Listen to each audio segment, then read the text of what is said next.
Hello everybody, welcome to the JPOD 1.4. My name's Jack and I'm joined by... Joseph Manosif. That's him, yep. And today we're talking about sci-fi and time travel, which is nice and exciting. For the first time on the JPOD, we are not live, but we're in the same room. We are. So I'm touching him. Yeah, right now. That's exactly what's happening and it's terrifying to me. So this is unprecedented steps for the JPOD. And this is going to be an exciting one. So let's start off with sci-fi. Joe, tell me some of your favorite sci-fi films and why are they your favorite? All right. So the obvious one this year, Avengers Endgame, I think is fair enough to call that. That's now moved into the genre of sci-fi just because they relied so heavily on time travel and just all sorts of crazy contraptions. I think it not only was it a brilliant, we'll do a Marvel podcast, but not only was it a brilliant wrap up to this 10 years worth of story and character development, but it also really pulled off the time travel quite well. For any of those who don't know, the theory in Avengers Endgame is that everything that has happened can't be changed. The present can't be affected. So whatever they do, the timeline always has to end up the same way. So they go back in time, and anything that is radically changed spawns a new alternate reality, a new sort of branch off the timeline that will be darker. So the idea is in Endgame to take the Infinity Stones out and then return them so nothing changes. Now, they do that almost perfectly, apart from Loki grabs the Space Stone, which does spawn an alternate reality. And I really think they nailed that. I think it's brilliant because it dealt with quite a difficult subject in a really easy way. Like it felt like it wasn't that confusing just because they had characters like Professor Hulk doing all sorts of like very, very quick and witty lines to sort of wrap up what they're doing, which is always quite complex. For example, with Tony, when he finally goes, "Look, I've solved it," it makes it seem like an actual scientific... He just turns up with his donut and goes, "Look at this." Yeah. Look at that. No, it's brilliant. I really like that. I think that is probably not my favourite sci-fi, but it just has to be mentioned just because of how well they dealt with it today. Now you tell me one of yours, Jack. I'm going to go for an obvious one, and that is the original Star Wars, the original trilogy. No Anakin not liking sand in this one. The one, just mainly the original Skywalker saga. What I like about Star Wars so much is its brand and how it's so identifiable, not through obviously its marketing and all the kids running around with lightsabers or whatever, but you can recognise it straight away. It's completely an original concept. Oh, it was groundbreaking. It's groundbreaking. It still is. It definitely still is. And obviously the most recent ones have been somewhat divisive. With Last Jedi. Best film ever made. I like it. I'll have no one say words against it. It is very good. It's just kind of how it looks, and I think that is one of the conventions of a sci-fi film is that you've got to completely, snap and realise. It's a quick segue from snap, get it? Nice. And you've got to completely realise that it's Star Wars and it's set apart from everything else in the genre, more or less. As much as people that don't like sci-fi will joke, Star Wars and Star Trek are the same thing, they're not. What really tickles me about Star Wars it's a long time ago. The galaxy far, far away. I love that. It just spawn, your imagination goes off in all these random different pathways. It's really, really cool. Star Wars is the future of that. Exactly. And I've spent almost millions of pounds on Star Wars Lego, and they hooked me.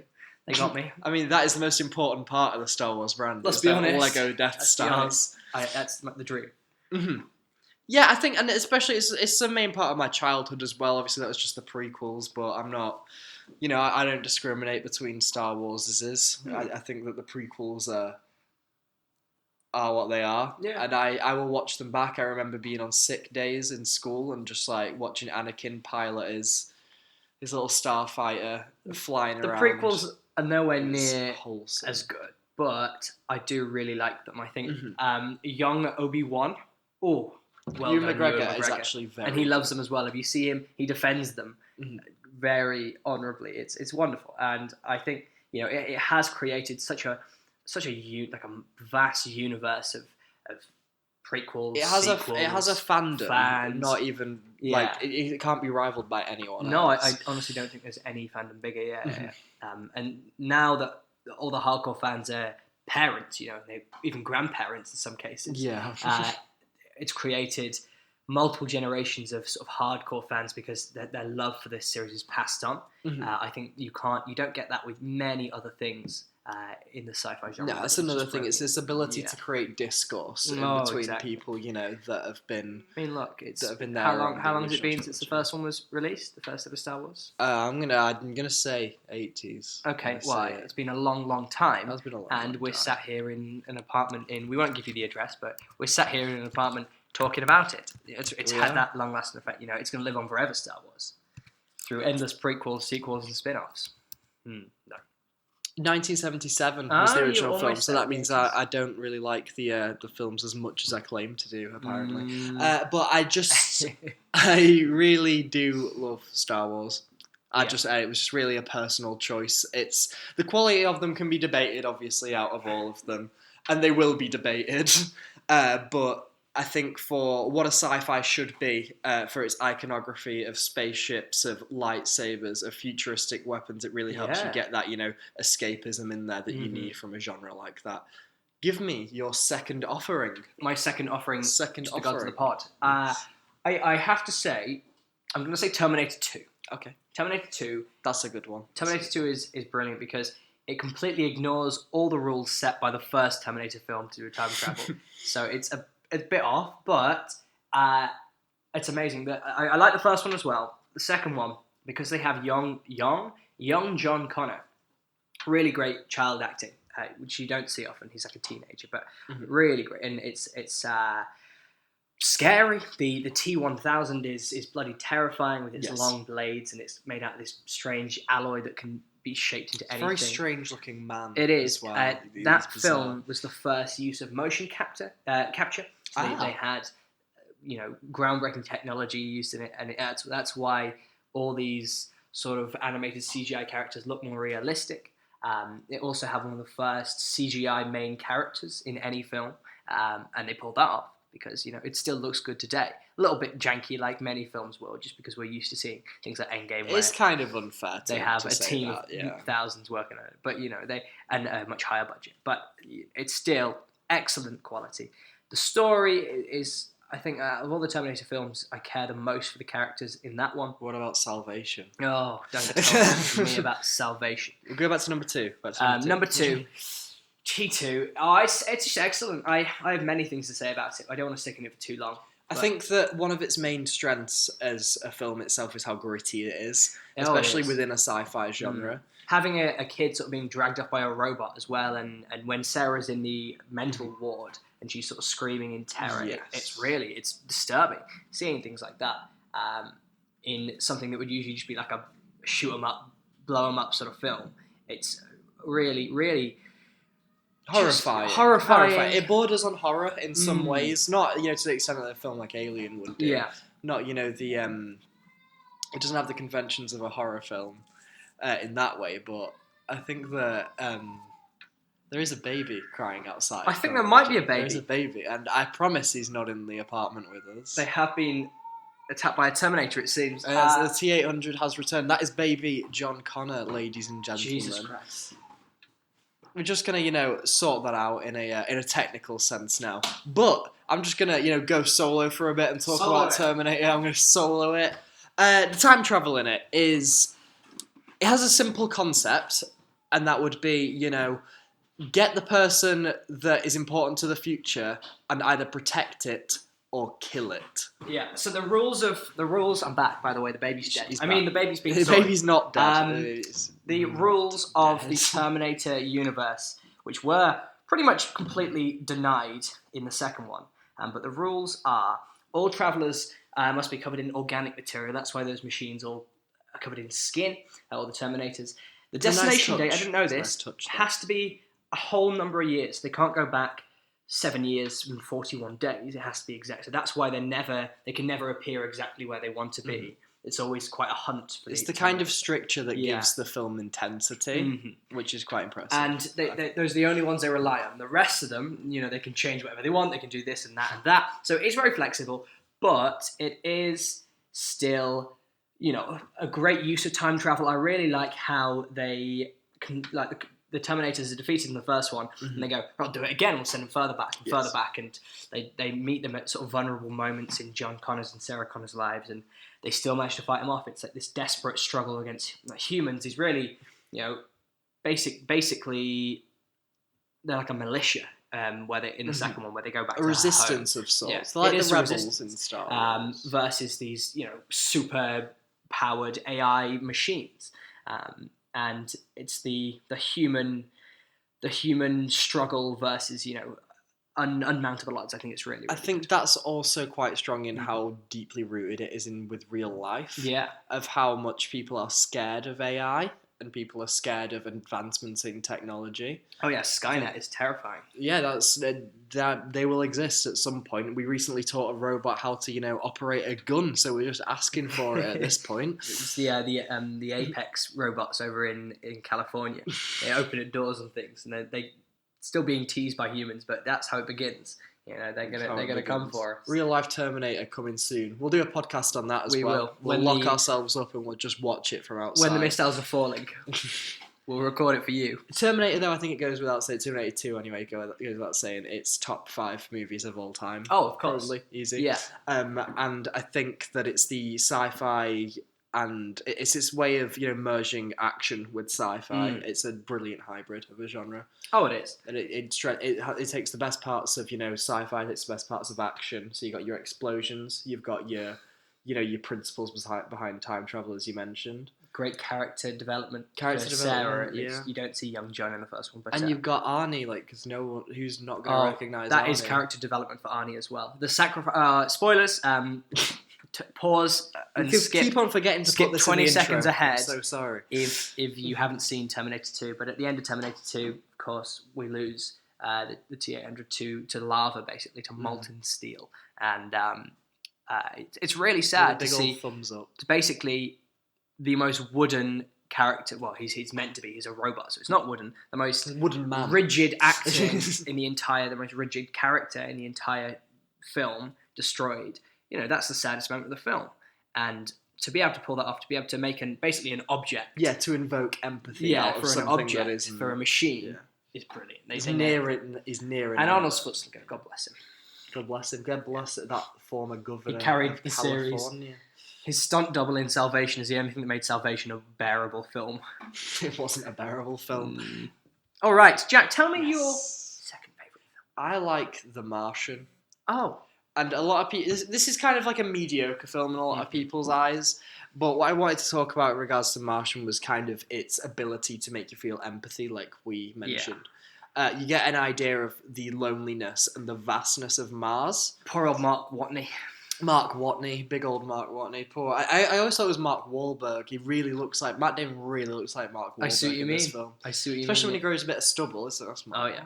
Anyhow, it's that idea of isolation, and it's how it's rooted into the human aspects of life. Everyone fears being alone, and the fact that even now we've been talking about this in the past is that people, especially Elon Musk and SpaceX, are looking to go to Mars. You had to mention Elon in the sci-fi podcast. I had to mention Elon. Elon is the real life sci-fi man. He's going to make it happen. But the fact that it's actually within reach now. And whenever The Martian came out, well, NASA just released their update video, which was basically just, we're going to go. We're going. At 2024, we are going. Did they say? Yeah, 2024. Yeah, no, that's We're going to set up a permanent base that orbits around both Earth and the Moon. Fucking amazing. It's quite cool. Yeah. It's quite cool. And they're going to send more missions down to the Moon. I think it's really good. It's really good to see that NASA's coming along. They haven't been completely shut down. And that's what makes the film so special in that way. I think because you can imagine someone would actually be doing that. And the people that you're going to send to Mars in real life are going to be there for life, and there's no getting back. So 1977, that is... a few rockets have been launched by then. Yeah. At that point in history, but nowhere near have they come, to landing people and keeping people on a another body in space. And now we have companies like SpaceX, Virgin Galactic doing all this. Mm-hmm. It is rooted in science. So we watch films like The Martian, which is, I think it's 2016, 2015 maybe? I'd say it's mid 2010s. Yeah. So so that was a while back, but now we can believe that will be happening. When is it set? I don't know when The Martian's set. I believe it's like 2030 something. It's a relatively realistic time frame, and also I think the way that the film pulls it off and the way that the film shows him, like in this kind of it's a very limited and restricted area. Mm-hmm. The space station, that's not a space station, but the base that he's in is a very restricted area, and the technology doesn't look to be too far away. And I think that's the idea. They've not just gone full all out, Battlestar Galactica. Do you know what I'm saying? Yeah. Or 2035. 2035. So that is 36 years. Maths. 16 years from now. Yep. Jack, I'm going to nod my head. Yep, 16 years from now. Yeah, God's sake. In 16 years, I can see a team like that going on, because it isn't like there's a colony on Mars. It is literally still missions to Mars. That's just doubling our lifetime, more or less, and we're on Mars. How old are you? I am 19. Oh, nice. Me too. I know people are going to understand. People are going to, get our details, personal details. They're I almost told them your address. Joe and Jack, and not telling me. Just quickly back to The Martian. Wouldn't it have been amazing if they found Elon's Roadster, just as he's driving past in the Dune buggy, you just sees like the Tesla Roadster landed into the. That's another thing. Is the Dune buggy? I think that is a really cool element to the film. So I'm gonna flex on you again. I'm a book fan. I read the book first before I saw the film. So literally. I'm sorry that I'm the nerd. Your literary prowesses. In the book, it's a lot more harrowing. And like, for example, spoilers. I did it on time, Jack. Spoilers. The buggy also has a crash as he's just reaching the Schiaparelli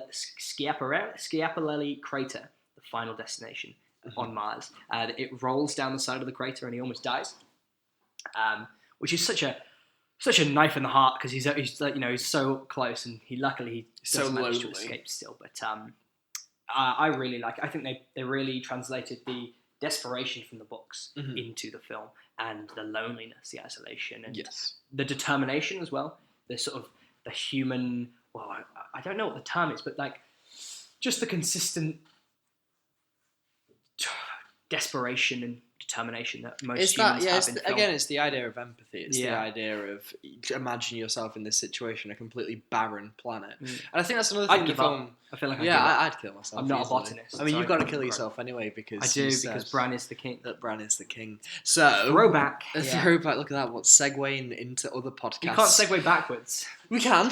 There's a reverse feature on them things. Yeah, I think one more thing about The Martian, what it does so well is its use of colour. I think the stark red and orange palette of it is just really, that gets the idea of that loneliness. Could they? No, they couldn't. But you know what I mean. Like, do you like going into the Martian? Do you like the constant switching between Earth and Mars? Yes, I think because that is how we would feel if we were up there. Yeah, if that makes sense.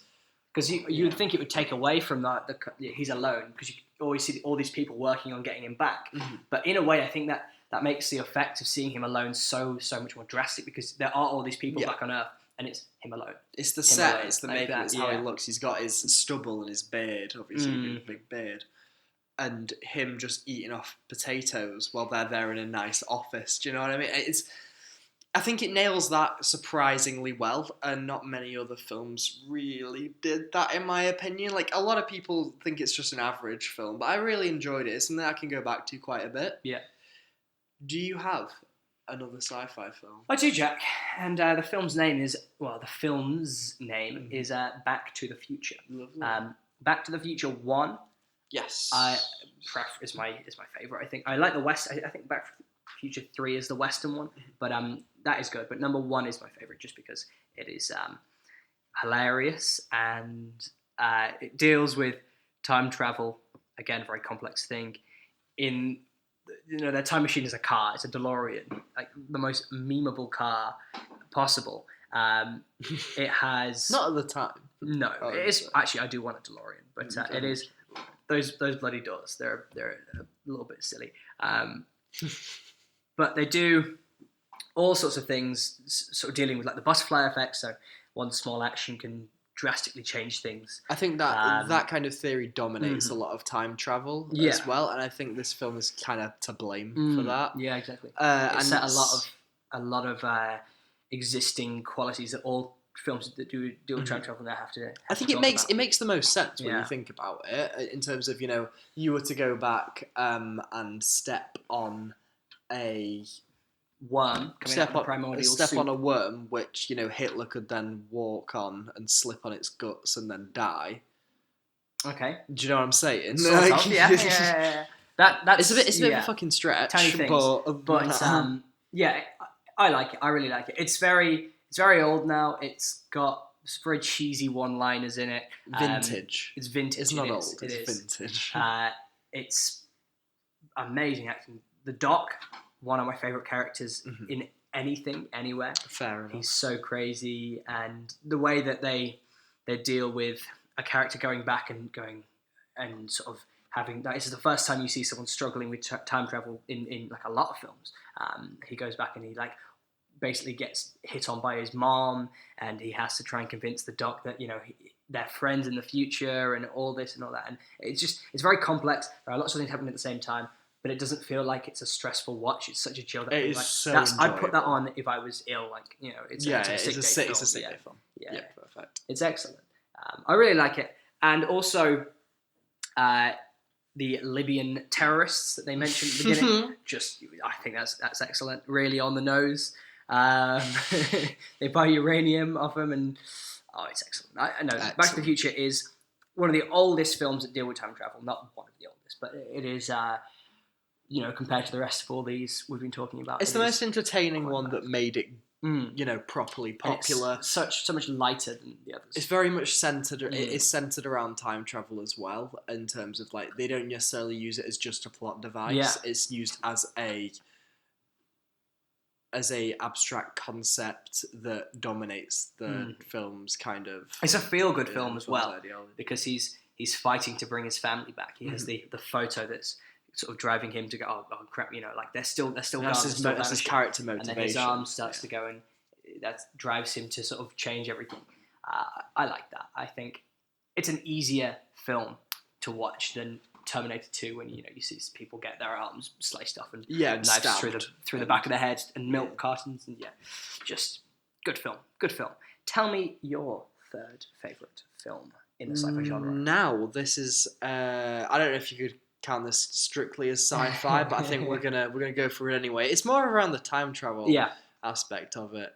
It's Hot Tub Time Machine. Jack, I'm just gonna say, well chosen. Yeah, with my boy Craig Robinson in it, the Pontiac Bandit himself. What I wanted to talk about with Hot Tub Time Machine is how it uses time travel with comedy. Well, you see things like Back to the Future and Terminator and Endgame use time travel as a plot device to drive, a serious, character development or a serious plot development. With Hot Tub Time Machine, it's used as, look at these people that and oh my god, look what they used to be.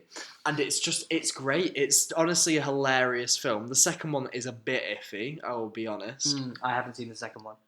It is an excellent film, and the idea it's just in a hot tub as well. There's really not much to say about Hot Tub Time Machine. It's another great one. The DeLorean, the hot tub, it's just all brilliant. They're icons of time travel. They are. And both of these films are mentioned in Endgame. Mm-hmm. That's how great of films they are. They're still talked about in 2019 films. Yeah, it's excellent. Yeah, so you look at it as well as time travel as as how it's involved in films. A lot of people can that there's icons and kind of ways that you can kind of pinpoint time travel in films. So, for example, in Hot Tub Time Machine, there's carvings. I believe it's on a dresser. Carvings that have disappeared, and that's how they know that they're in the past. So the carvings in the dresser that were there in 2000 something, I don't know, can't remember. And then way back in the 80s, and you go back and they're not there.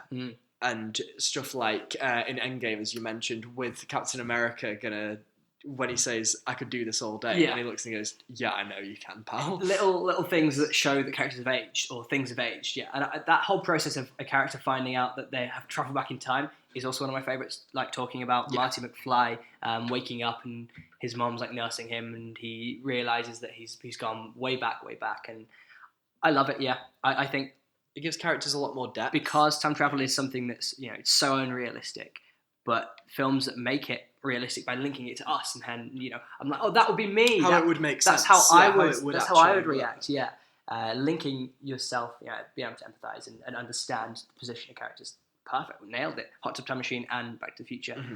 Some of the earliest ones that did it, and they really nailed it. Especially with their respective tones as well. Obviously, Hot Tub Time Machine's an outright comedy. Well, it's more relatable. They're normal people. Maybe they're not all normal, but they are definitely, they're more human than Captain America and Groot. That's another thing about Marty McFly as well. He's just a young guy. Yeah. And when he puts the Nikes on and they fasten up, and he's like, "This is sick." Because that's what you'd be like. Why wouldn't you be like that if you had a hoverboard or something like that? Do you know what I mean? I think that's important to put in a film involving with time machines is kind of a light-hearted aspect to the tone of a film. Because it doesn't. You don't want to make it too serious because as it is so unrealistic, it would take away from it. Exactly. Endgame pulls it off extremely well because of the devastation that's happened. Devastation and in Infinity. Everyone is really rooting for these characters. They don't care if the science is a bit off. They go, screw it. We want this to happen. We want the time travel to work. Quantum mechanics and Einstein, Rosen bridges. I'll accept it. I'll take it just because I want Spider-Man back. Exactly. Yeah. Exactly. And they do a good job of legitimizing it and making it believable. They do. I'm just a little bit upset about Endgame. Like the writers and the Russos who directed it, they disagree. I think that there needs to be a strong front when you have a time travel film. I was having a look at other films, and generally everyone's in on the same ideas. This is one of the first times I've seen people disagree, which is a shame. It's just because. Oh, sorry. How unprofessional! Oh my goodness. He's getting pinged. It was Captain America. I have a mission. From the 50s. From the 50s. Yeah. I love it. And it's such a complex matter, a subject to talk about, but they do make it easy. And that's what you want. You want easy viewing. I did understand it better when I watched Endgame the second time. Yeah. And like Back to the Future, you don't need to watch it a second time to understand it better. You just have this time machine that does this, and going back in time, you will affect what happens in the present. I like that more just because it feels like it's more straightforward. Yeah, it's more straightforward. And there is more risk to the story when if you touch yourself or you affect it too much, you will no longer exist. Whereas in Avengers, it doesn't matter what they did in the end. No, because they can just make a completely separate timeline, and there's none the good for spin-offs. Good for the Loki. Very spin-off. Good for spin-offs. I'm excited for that. I think that's it. That's another good thing as well. It kind of enacts as a way to further a franchise because you notice all the things that we've mentioned here: Terminator, Avengers, Back to the Future, Star Wars, Hot Tub Time Machine. They're all now cemented in 2019 as, if not as great franchises, and if not classic ones. Exactly. So you're gonna look at that, and that is how time travel.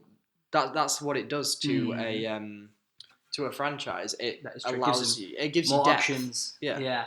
It's actually very true. They do all have sequels or prequels. Star Wars, they don't actually deal with time travel at all. I'm pretty sure. They don't. Except the faster than light drives, the hyperdrives they call them. That is a form of time travel because you are spanning distances that usually the space it takes you to travel across that space would be years and years, hundreds of years. It's more the speed in which time travels. But so they are skipping huge chunks of time. Yeah. And let's going back to sci-fi. Yes, as a genre. As a genre, I think it is probably my favorite genre, just because of all fiction. It is the imagination can go more places. Yeah. You can take it further. So I bloody love historical fiction. Even things like Game of Thrones, which is outright fantasy. Kingdom of Heaven. That is still based, Kingdom of Heaven. That's a dream. It's a dream. Crusades. It's not just... We need a 13th Crusade, Jack. Let's not bring our opinions into this. Anyway, our personal religious opinions. Anyway, ignore that. Please do ignore that. Anyway, don't bring this up in 20 years. No, do not. We don't want another crusade. It was very, very dramatic and horrible and killed lots of people. Let's stop talking about crusades. Too soon, man. Too soon. How many years? 1,000, around that. 1099 was the... Yeah, so true. It's not 1,000. It isn't. 910? 90? 80? We shouldn't do maths. We shouldn't do maths. You know, already maths has not gone well in this podcast once before. So that's 2, and we'll probably fuck up algebra later on, so that will be the hat trick. Anyway, sci-fi. Let's get back to it. I think one of the main strengths of it as a genre itself is its base. It has such a firm base rooted in these are the rules of the technology is advanced. It's most likely set in the future. Yeah. In some cases it isn't, but... And that creates a conversation as well. So the number of people who have written articles on how time travel works in Avengers and how time travel works in Back to the Future and why time travels is better in this. And, the constant discourse you can have about, oh, it doesn't really make sense, but, oh, this is why it makes sense. And there's multiple different ways time travel can work. You can have the alternate realities spawning off of whatever you do, or nothing can change. Whatever you do, if you go back to kill Hitler, inevitably you will lead to his rise, stuff like that. There are so many different ways, and the first form of media that really popularized time travel, I think, is H.G. Wells' The Time Machine. Okay. And from that point on, I think it was 1895 or something. For all those years, which I don't know how many years that is until this point because we're not good at maths, but for all that amount of time, doing it again. People have been writing and creating. Yeah. That's what you want. You want stories to inspire other stories. It's such a developed concept, and I think that's why it's so popular. No, yeah, it's bloody brilliant. I think if I was to write a sci-fi sort of thing, I'd definitely have something about time travel in it, just because it leads to more options for sort of future sequels. If you were to go down the time travel route, you mentioned kind of the schools of thought surrounding time travel. What would you go for? Would you go for the butterfly effect, or would you go for that alternate reality? So I was saying before, I liked in Back to the Future how whatever you do, it all relies on the grandfather paradox. So if you go back in time, kill your grandfather, you won't exist. So you could have never gone back in time to do that. Yeah. So it's all about fighting not to make these devastating changes, to not change anything at all. I think I'd do that because it's funnier, it's more interesting to see a character struggle with sort of things like that. Whereas if you go back in time and, oh, it's all right, you just spawned an alternate reality.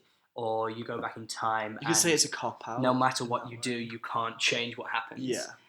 It's good to see that struggle as well, but I prefer the Back to the Future approach where, he has to do all sorts of ridiculous sort of antics to sort of stop It's more simple. Parents from never meeting, It's more simple and you can do a lot more with it. The problem is with it, though, it opens up quite a few plot holes. Oh, it does. And that's why Back to the Future is laughable with its science. But no one cares because they don't take themselves seriously. 3 million horsepower, 3.6 million horsepower. 88 miles per hour. It takes a lot of horses. Yeah. I think it's great. I think it's the best option out of all of them. The what was it? Was it Grandfather? Grandfather The Paradox. Grandfather Paradox. I think it's the best school of thought because you think about it, it makes a lot more sense in terms of it's easier to write it that way as well. There was a lot of talk about. We're going to talk about Game of Thrones very briefly now, and don't turn off, right? Don't. Because there's an idea where Bran would go back and then actually turn out to be the Night King because he's stuck in there. Yeah. Now that is a very good, but he doesn't know that because he hasn't done it yet. It's the Hodor thing. Yeah. That's a great use of time travel. I think that's very simple. I think it makes complete sense that there aren't two realities, but there are two things that have happened. There's one thing that's happened in the past, but hasn't happened in the future. Therefore, there is kind of two presents, if that makes sense. But they'll ultimately catch up with each other. Yes. And I think that makes it kind of... So it's obviously me explaining it, I'm an absolute fool and a fucking idiot. But... Don't say that. But it makes it a hell of a lot more simple, even from someone that's, casually watching a TV show or a film. When they're like, okay, that makes more sense than it does with the... kind of the idea of Endgame with alternate realities. Because I watched that with my dad, Endgame, and he came out of the cinema and his exact words were, Jack, what was that all about? Like, why did they kill Thanos first of all? Do you know what I mean? Unless it does take a lot more attention, unless you are well versed and you, for some reason, you've read up on your time travel knowledge beforehand, for example. Yeah. Unless you've gone into a film with that knowledge, yeah, you don't get it on the first take. That's why it's easier to do simpler ways of doing it. You just brush over these very, very advanced and very unrealistic forms of science, and I like that more. I think if I was going to make a film with time travel in it, I would very quickly get over the science, just because otherwise you spend ages wasting time on it. I just say, like this is how it works. There's a hot tub, you hop in, you bloody teleport back. It's magic almost. Yeah. It's not. And that is how it used to be. So sometimes it works, sometimes it doesn't. So time travel in like earliest forms of time travel, like in the Buddhist religion, they have people who have been taken to heaven, and in heaven time works differently. So it's sort of time travel. They come back and it's been 300 years. So time travel has always existed. Like the quantum realm. Yeah. But it is. Heaven is quantum realm. There we go. Ant-Man met Jesus. That's where he was. That's a spin-off that we need. That's Ant-Man and the Jesus. That's the ultimate spin-off, yeah. Ant-Man and the Crows. Religious Avengers. That would be beautiful. I think as well, basically, time travel has always fascinated us. That's what I'm leading to. And there have been all sorts of authors from all over the world. Loads of French people write about time travel, actually. I was reading one on the train up here about Paris before men, and people go back and they see, how the world was. And people learn from time travel just because, the mistakes they make and things that have been and how they wish things to go back to how they have been. It really can develop a character. And it's a great little way to teach us lessons, and you sort of bring, you pull people back into this very mythical time travel sort of, it's really over the top, but you can still have really important messages hidden in the story. When the metaphor of time travel can be used to basically distance yourself from the audience. So the audience goes, oh, hang on, he's talking to me. The film means me. I love that. And it's a great medium. It's the relatability of it as well. In the end, you want to be able to connect to characters. And you can't connect to someone who's time traveling, but you can if you make it human, which is why Back to the Future is arguably one of the best that do it. I think we talked enough about time travel, and for now, I'm sure we've both made grievous mistakes. Let's on the topic of grievous. Let's go back to Star Wars, our favourite general, and sort of sci-fi's that take place in space. So Star Wars, I think, is the best. So the thing that, yeah. Good on you. If you said no, I'd have to get up and leave. It's 10 out of 10 better than Star Trek. Let's talk about Star Trek, though. I honestly have never been a huge fan of Star Trek. It's tough to get into, in my opinion. I haven't seen many of the old ones. I've seen them off and on. But I've seen all the new films. The old ones are boring. Yeah.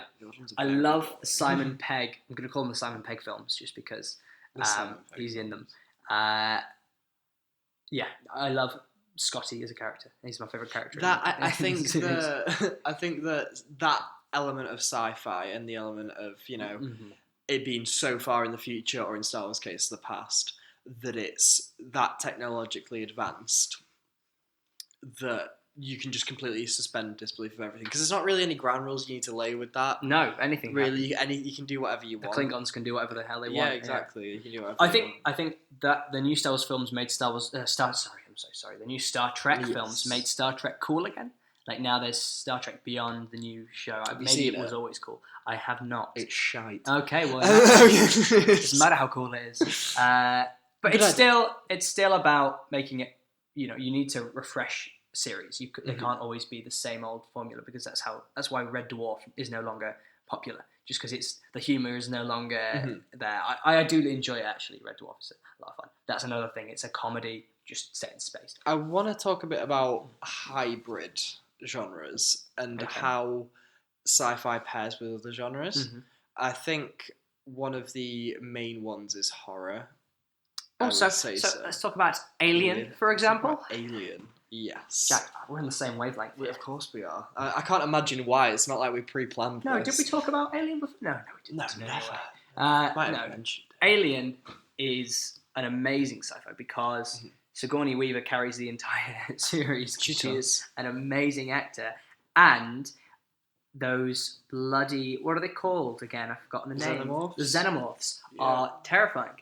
My favourite It's scene. the idea of having a monster all, as an alien. It's really smart. My favourite scene in all of movie history is the turret scene from Aliens. Yeah. When the turrets are defending the corridor and it goes like 100 ammo left, 50 ammo left, 30, 25, and they stop firing. Mm-hmm. They no longer detecting things, and then they have the motion sensors. They're moving it all around.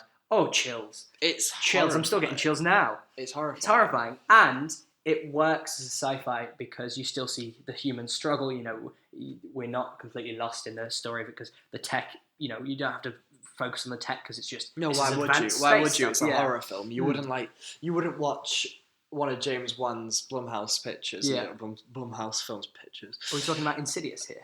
One of them. It's something like Insidious or 1 and 2, you know, Insidious, Annabelle, that kind of that universe. You don't like sit back and like, oh well, why is she why is she enchanted? Well, why is she cursed? Stupid. Yeah. Exactly. You watch it as a horror or as a sci-fi, or in an Alien's case, both. And I think one of Alien's biggest strengths is its setting. Because we mentioned with the Martian how restricted he is, and the stricture of a aircraft or a or a very kind of a advanced room. No, I don't know what I'm thinking of here. Do you know what I mean? Like just kind of a very small area that is that doesn't exist. Okay, so a very small area that doesn't exist and is designed for space. Even though it's designed for space, the thing that you take away from it is the size of it. Yeah, and it's that idea of even when you go back to Nightmare on Elm Street, Halloween, they're primarily, slashers. They're primarily in one house and in one, bit. Yeah. And that's a convention of horror, which it mixes with the sci-fi. And you know what I'm trying to get at? It's really horribly worded. You sort of but it's how struggled through that. I did. It's how the setting merges and the in two the genres together. And in the end, a room is a room, a box is a box. Yeah. It doesn't matter if it's set in the future. Perfect. That's what I was after. If you're back in an old thatched cottage in medieval England, it's still a horror. And it's still about people. And that's why all these films we've talked about are up on our list, because they have amazing connection to people, and all these people, all these actors evoke these amazing reactions in us. I cried my heart out for many of the characters in Avengers, and in Alien, didn't cry. Shat myself though, because there's xenomorphs. Well, that's his job. Still brilliant acting. If the terror can be conveyed from one person in a screen to you on a sofa, it's the appropriation of the genre that's important. I want to talk a bit about Rogue One. Do you mean Wagwan? Wagwan, my favourite Star Wars. Wagwan. Do you know? I really like Rogue One actually. Yeah. I also like Solo, the other spin-off. It's not bad.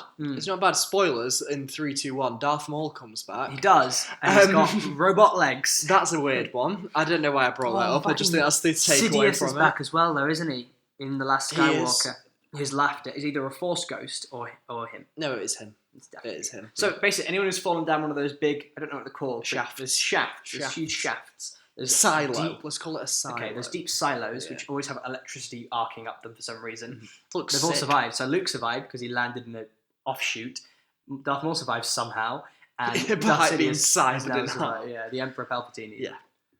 Which is, to be fair though, for Palpatine, you can make the argument that he has electricity anyway running through his body, so it just strengthens him somewhat. Maybe like Godzilla with nuclear energy. Let's not talk about Godzilla. Have you seen the new one? No. It's trash. No, it would be. The Millie Bobby Brown one. Yeah. She's good in it. She would be. She's good in it. Scripting's bad. CGI is good. It's like one of those boss battle films that you watch just because it's big monsters. It's just one of them that's just too much about, it's got too much focus on a human element of it. And I know we've been talking about, it's how you can relate to characters. But in that, no. You kind of go to a cinema to watch Godzilla mash things up with King Ghidorah. You know what I'm saying? It is true. And it was fine. For what it was fine. Rogue One, we're off topic. Rogue One. I wanted to just bring up how much of a war film it is, though. Yeah. Because it's like something like Hacksaw Ridge, Saving Private Ryan in space. I like that, yeah. You think about it, it's a simple idea of they need to go and get the file. Is it a file? Can you call it a file? Yeah. Do you know what I mean? The file from the plans. From the desktop plans from the archive. and the way that they get through to it, there's that bit on what's the thingy that blows up, the planet that blows up? I've forgotten. They were up to Alderaan? Alderaan, yeah. Yeah, when Bail Organa. I guess best to get back to Alderaan. No, the final planet. No, I meant like the one year which Saw Gerrera dies on. Well, it doesn't matter. Who cares? At this point, I've not really, brushed up on my knowledge too much. No, we didn't think we were talking about Rogue One. No, it's just it's on the fly. This is the kind of professionalism you expect from the research notes. No, it's just how a single A5 piece of paper. Yeah, very small with just a bunch of scribblings on. I like the grittiness of it. That's what I wanted to talk about. It's because there's a mass death in that film. Much like the end of Infinity War, you can say. And it's... Oh, it's Coruscant, isn't it, that blows up? No, surely it is Coruscant. No, Coruscant's on thingy. It's in the prequels. Yeah. But surely it is just Coruscant. You're going to have to look at it. I'm going to have to find it. You keep talking. Yeah. So it's the idea of it's something like just a war film in space. And it takes genre conventions from a war film like Hacksaw Ridge. You've got this one pretty much lone protagonist because it's not, throughout it, it's not nailed on that someone's not going to betray her. And Jin, the actor that plays Jin, who I've forgotten her name, which is, again, very professional again, she plays that to perfection. And it's a downright dirty kind of side of the Star Wars universe. Like, at the start, there's, rebels literally shooting each other in the back because they don't want secrets to get out. And it shows really... Oh, that was a brilliant start. It's excellent. It's genuinely... It's so gritty. It's along the same lines as... Let's talk about Game of Thrones again. The Northern men killing innocent people. Because you suddenly see the rebels doing what, it's in, one man's freedom fighter is another man's terrorist. It's that you see the sides turn. It's quite a complex idea for a Star Wars film. Exactly. And it just, it completely... These big Disney Star Wars films that are coming out now, like The Force Awakens... The Last Jedi. The Force Awakens was soft. And I imagine The Last Skywalker is going to be along these lines of just, classic Star Wars moments, but it's now way too... I feel like it's just, they're following this pattern of really, really simple sort of storylines. Well, if you look at... characters who are very, very shallow. Yeah, if you look at Force Awakens, it's pretty much a carbon copy of A New Hope. It's just a thought, right, we've not got a Death Star, so let's whack up like a cannon on a planet. Yeah. That's pretty much what it is. It's very similar. You've got big Death Star. Poe is the new Han Solo, he's a cocky pilot. Finn is... Who actually is Finn? Obviously, Rey's supposed to be like the female Luke Skywalker. Finn's just there, bro. He's there to... he's the black guy main character that they had to add. Whack him in there. Look at us. Look what we're doing. It is just a very generic take on it, and I get that you wanna, appeal to a general audience. You want to appeal to a casual audience who just want to see stuff that they recognise from 30 years ago. Never. This is advice to any film writers and screenwriters who are now listening. Because we have the right to tell them how to do it, even though they've gone to school for it. We do.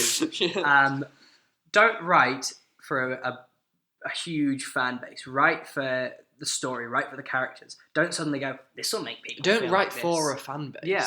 Write for yourself. Write for yourself. Follow what you've been doing for the last 10 years. That's why I love The Last Jedi. Joe's making some gestures at the laptop. Only to the screenwriters. It's not the laptop's not anyone else. It's not the laptop's fault or anything. I love everyone listening to this, apart from anyone who's written the latest Game of Thrones. No, we didn't shit on it. No. Okay. We did well last week. We did. But I think you need to I think Rogue One is kind of something that is a great example of it being more gritty and it being grittiness different. Is what I need. It's a lot different because that came between Last Jedi and Force Awakens, right? And that's exactly what people like you and I needed, the people that are actually into Star Wars. So Dan and David Benioff, my good friends who we love so much, and we haven't done anything towards evil towards them in this podcast episode. No. They are writing a Star Wars alongside Ryan Johnson, who did The Last Jedi, which was good. He's been fired, hasn't he? No, he was fired off The Last Skywalker. True, He's come in with Dan and David to help write it. Yeah. But that is meant to be a really gritty Star Wars film. Is it? It's meant to be really good. It doesn't. This new spin-off they're doing, not The Last Skywalker. The new spin-off they're doing. Like the Mandalorian. Have you seen anything about that? I haven't. It's being played by the same character who played the Viper over in Martell. Oh yeah, he's well good. He's amazing. He's in Kingsman 2 as well. Kingsman 2, yeah. He's going to be playing the Mandalorian, and that looks really good. It's going to be much more of a sort of grounded in action, so it's like on the ground, like the whole sequences we see of Jon Snow in the Battle of Bastards, spinning around, doing all this sort of chopping and slashing and being harassed by this constant horde. It's going to be like that. Do you remember Star Wars 1313 when that was announced, the game? Okay. And it was supposed to be like Uncharted, but on Coruscant and like slums, and you play as Django? Boba Fett. Boba. Yep. You play as Boba Fett, and it was a very grounded version of, and it was just dirty. It was just people being killed, and it's them expendable people. It doesn't focus on a Jedi. It doesn't focus on a key character. It focuses on the people. I'm sick of the Jedi, to be honest. I'm sick of everyone but Obi-Wan and General Grievous. Because he's a Jedi, because he's got bright coloured lightsabers. He counts. I love General Grievous. Obi-Wan is a legend. Yeah. I think these huge sprawling universes that have been expanded on by fans, most of it's not canonical, but a lot of it is, and it all just adds up into this huge sort of sprawling universe that I would pay money to read, again and again, or watch again and again. I love stuff like that. To all be put in one place. Yeah, I'd like an archive that I could just walk through in like a VR headset. Yeah, like a network. Yeah, that'd be great. But sadly, not everything is that brilliant, and a lot of people try to make these huge expanding universes, which is a crap. Or they ruin the ends. Godzilla versus King Kong. Yeah, stuff like that. So have you seen the Promethean film? Back to Alien. Yeah, I fucking despise it. I thought it was good the first time I watched it, and then I watched it again, and I was like, this actually is a bit off. The Prometheus. It's called Prometheus. Prometheus. I've only seen it. There's a new one. It's called Alien Covenant. Thank you. It's set on the same planet. Yeah, as the Prometheus. Universe, and it's so bad. It's all about Michael Fassbender teaching his clone to play the flute. So is it kind of a story that's rooted in like a soppy, It's another AI learning from man's mistakes sort of thing, and how AI are better than us, and how they think they're better than us. Yeah, so it's about human error. Which is not what a lot of films should be about. They should be rooted in it. Yeah. They shouldn't explore it. Explain our mistakes, but don't stick to it, because no one's going to like that. Unless you just feel judged. Exactly. Unless you're going to take it to the extreme, like Darth Vader and Sidious being Nazis. Hitler and Himmler, which is what they are. Daenerys being Hitler. It's not sci-fi. We can't. Nuremberg. Well, there's actually a reference to the Nuremberg rally in Game of Thrones. No, Force Awakens. Okay, fair enough. Oh, do you mean the whole? It's very. What's he called? The ginger fella. Ron Weasley's brother. Yeah, from Star Wars. Ron Weasley's brother from Star Wars, from Harry Potter. We should do a Harry Potter podcast. Let's do. We'll do a magic podcast. I almost bought a wand yesterday. Oh, it was in Meadow Hall. No! I don't know where we live. We don't live anywhere near Meadow Hall. We just went to Meadow Hall because it's great. Yeah. Went across the country. An absolutely massive spike there. Yeah, spike. I apologise for your hearing. Yeah. No, headphone users beware. Let's wrap up because we're reaching 50. I think I like to keep an hour long. That's fair enough. So let's nice talk. And concise. Concise is the word. Yeah. We've always been concise. How your geography GCSE should be. Jesus Christ. All right. What makes a good sci-fi? Give me a summarising statement about everything we talked about. A distinctive look and a distinctive brand, and something that sets it apart from all of the franchises or films in the genre. You need something at least. Maybe not everything has to be different. No, not everything. Relying on others is brilliant. Because obviously there's a lot of things that use spaceships. There's a lot of things that use like laser guns, but that's more the iconography side of it. It's not the base concept. So for Star Wars, it's the idea of overcoming a resistance or overcoming a fascist regime. Yeah, it is because it is a fascist regime. Whereas the underdog versus exactly, yeah. Whereas in The Martian, it's about one man's struggle and a perfectly developed, character-driven, but it's still plot. Space, and it just really does take them two things apart. There's still a sci-fi film. Don't get me wrong, there's a lot of shit in the sci-fi genre. There's an overwhelming amount of shit in the sci-fi genre. And a lot of misses. But when you get a sci-fi right, with an original concept, and something that is different to pretty much everything else out there, Yeah. it works. Yeah, it does. What makes a sci-fi film work for you? I think the lore. I really like a good story. The stuff behind it. Background to the story. So if I can go home after a film and go, oh, so that's why he was like that. Oh, he's from this planet and they hate this planet. Yeah, I love stuff like that. To explain. I love backgrounds. I love reading up on. I'm a book nerd, Jack. I love doing stuff like that. I've read a lot of fan. I guess they're all fan written, but like Star Wars. There's one called it's either the Blue Dwarf or the Blue Dwarf Planet, something like that.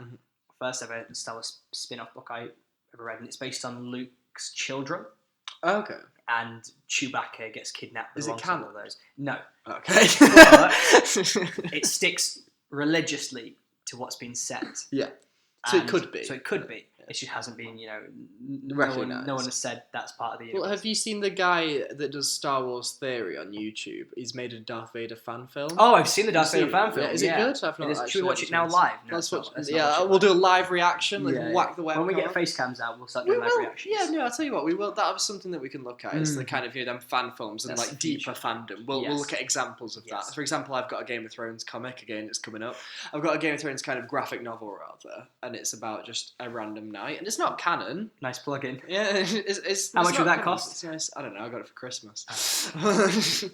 But I think that'd be quite an interesting. We're not sponsored. We're not. No, okay. No. I don't know if I should. George R. R. Martin does not sponsor it. Well, I don't think he would. Although, actually, I think our opinions are very close to his. Did you finally see what? I don't know what they called. Not Vsauce, View, or one of these bloody Wired article. Wired. There we go. It was something like that. They said George R. R. Martin finally breaks his silence about the season 8. What did he say? It's basically it was all right, but I would have done better. Literally us. So there you go. We're just as qualified. Exactly. Yeah, I think for future podcasts, obviously they'll come. But I think that's a cool idea, doing an idea, of fandom and how deep stuff goes. In the end, it's the fans that drive things. If there's no one to watch it, there's no one to pay for it. And just one more thing for you, time travel. What is your preferred method of time travel? Not for you to do devices. Perfectly. But, no, what's your preferred, theory? What do you prefer? The grandfather paradox. So whatever happens, I would agree. Whatever happens, you need to make sure you don't make any changes too big. You've got to tiptoe around. I like that because it's more hiding from yourself and doing all this sort of stuff. That's my favourite. More entertaining and more careful. Definitely more entertaining. And I think we've covered that quite well. We have. We've rambled. We talked about Game of Thrones too much. We've sworn at screenwriters. This isn't a professional operation. Oh, it is, Jack. We have a YouTube channel with at least 7 subscribers. I think it's exactly 7. Please subscribe to the JPOD if you're not subscribed. If you're not subscribed already, please do hit that big. We got 20 views on our last one. Where are all y'all at? The bell. I wonder how this comes up in YouTube algorithms. Exactly. I don't quite. Do you think anyone ever listens to all this? Just make sure there's no fascist. How there are all these neo-Nazi videos, and that's what caused the apocalypse. I did mention Hitler and Himmler. Do you think there's a YouTube employee now listening to this going, what am I listening to? It's what's going on here. Yeah. So these 2 up-and-coming crusading fascists that want to bring genocide. We did say that. That is actually quite bad. We did say that. That is quite bad. No, we didn't mean it. We didn't mean it. Yeah. We did. We totally did. Anyway, this has been a long outro. It has. We're going to say what we always say, and that is good night, sweet princess. Good night, sweet princess. And we'll see you next week for another episode, which will probably be on something completely different from... Completely unrelated from everything else. We did Game of Thrones last week. Maybe horror. That'd be quite cool. Stay tuned for a horror podcast at some point. But love you lot. Yeah, love you a lot. You love all you 7 out there. And you can play this back to me when I've got 100,000 subscribers. Okay, bye. Good night, sweet princess. Goodbye.